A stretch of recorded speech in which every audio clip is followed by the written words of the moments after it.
Verset 1. Verset 1 à 15. Les officiers des 12 subdivisions de l'armée. Ce verset sert de titre au verset 2 à 15. Mais, des différentes listes que ce titre semble annoncer, une seule est donnée, celle des officiers des 12 divisions de l'armée. Nous avons donc ici probablement l'extrait d'une énumération plus considérable. Il ne faut pas se représenter une armée permanente de 288 000 hommes, mais une simple milice dont une seule des 12 divisions était en service chaque mois. Ce service consistait-il à se tenir prêt à marcher, ou bien ces 24 000 hommes se transportaient-ils à Jérusalem pour la garde du roi? C'est ce que nous ne saurions décider. Verset 2. Jassobéam. Comparer une chronique 11.14. Verset 3. Ce Jassobéam, commandant du premier corps de 24 000 hommes, avait sous ses ordres les chefs de milliers et de centaines. D'entre les fils de Péré, de la branche de la tribu de Juda d'où descendait aussi David. Verset 4. Dodaï, la Shoshite. Plusieurs ajoutent avant ces mots, Éléazar, fils de, d'après une chronique 11.12. L'officier, peut-être l'officier en second, l'adjudant. Verset 5. Benaïa. Comparer une chronique 11.22-25. Jéhojada. Comparer une chronique 12.27, note. Verset 6. Amizaba. Même cas que pour Miklot, verset 4. Verset 7. Azaël. Comparer une chronique 11.26. Après lui, après sa mort, dans les premiers temps du règne de David, 2 Samuel 2.18-23. Aussi, bien que commandée par Zébadia, la 4e division avait-elle gardé le nom d'Azaël. Verset 8. Samut, le Gizrachite, probablement la même chose que le Zérachite, versets entre 11 et 13. Verset 9. Verset 9 à 15. Ira, voir une chronique 11.28. Verset 10. Élé, voir une chronique 11.27. Verset 11. Sibésaï, voir une chronique 11.29. Verset 12. Abiezer, voir une chronique 11.28. Verset 13. Maharaï, voir une chronique 11.30. Verset 14. Benaïa, voir une chronique 11.31. Verset 15. Eldaï, voir une chronique 11.30. Descendant d'Othniel. Voir, sur Othniel, Josué 15.17. Verset 16. Verset 16 à 24. Liste des chefs des tribus. Comparez l'énumération des tribus, chapitre 4 à 7. Ici nous trouvons d'abord les 6 fils de Léa dans l'ordre de leur naissance, Genèse 29.31-35, Genèse 30.17-30, puis Nephtali, le second fils de Bilra, Genèse 30.8, puis les descendants de Rachel, Éphraïm, Manassé et Benjamin, et enfin Dan, premier fils de Bilra, Genèse 30.6. Les fils de Zilpa, Gad et Esser, Genèse 30.10-13, sont laissés de côté, on ne sait pourquoi. Le nombre 12 est obtenu par le partage de Manassé en 2 tribus.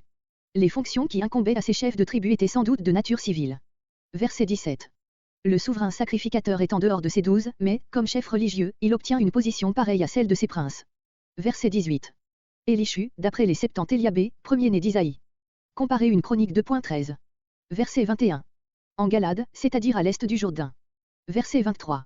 Grâce aux promesses de l'Éternel, David pouvait compter qu'il y aurait toujours un grand excédent des naissances sur les morts, il lui suffisait donc de faire compter les hommes en état de porter les armes. Verset 24. La colère de l'Éternel. Comparer une chronique 21.6-7. Ce dénombrement ne fut pas porté.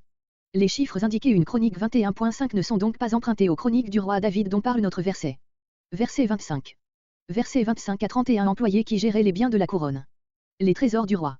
En opposition à ce qui suit, il s'agit des trésors que David possédait à Jérusalem. Verset 27. Ces femmes, ville située à la frontière nord de Canaan, nombre 34.10. Verset 28. Guédé, probablement Guédéra, ville du bas pays de Jude, Josué 15.36. Verset 29. Dans les vallées, du pays de Jude, vers l'Orient, en opposition à la plaine maritime de Séron. Verset 30. Mérono. Comparer Néhémie 3.7. Verset 31.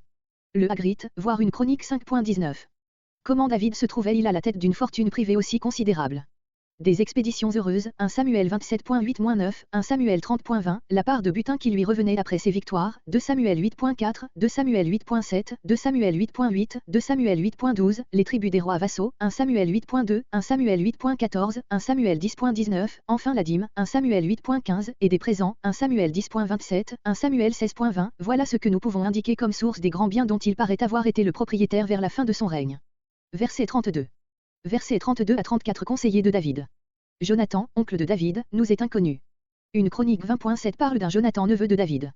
Auprès des fils du roi, comme gouverneur. Verset 33. Ahitophel et Shusaï, bien connus par l'histoire de la révolte d'Absalom, 2 Samuel chapitre 15 à 17. L'ami du roi, son conseiller intime. Comparé 2 Samuel 16.16 et 1 roi 4.5, note. Verset 34. Après Ahitophel, après son suicide, 2 Samuel 17.23. Jéhojada, fils de Benaïa, et peut-être le fils de Benaïa du verset 5, comparé une chronique 11.22, il aurait ainsi porté le nom de son grand-père. Abiatar, aussi un prêtre. Joab.